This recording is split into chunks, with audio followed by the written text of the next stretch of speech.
Après une semaine de campagne dans Mougouti, décryptage, côté indépendant. Stéphanie Mouiti met un accent sur la jeunesse. Ses affiches sont visibles dans la ville et ses causeries se multiplient. Elle rêve, elle, d'un Tchibanga autrement. La particularité, c'est qu'elle est la plus jeune.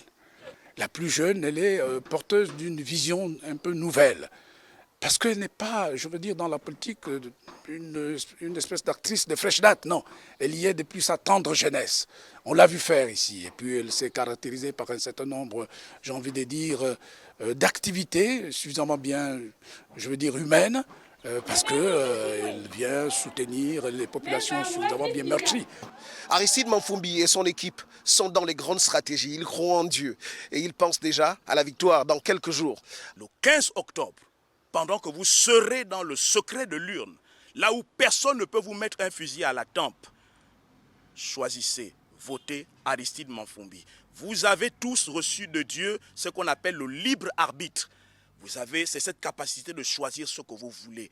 Absent et très effacé, Crépin Moulungi joue à la carte du joker au dernier virage. Petit retard à l'allumage, mais ça ira certainement. La population a bien pensé que je suis l'enfant du terroir, l'enfant en fait de cette population.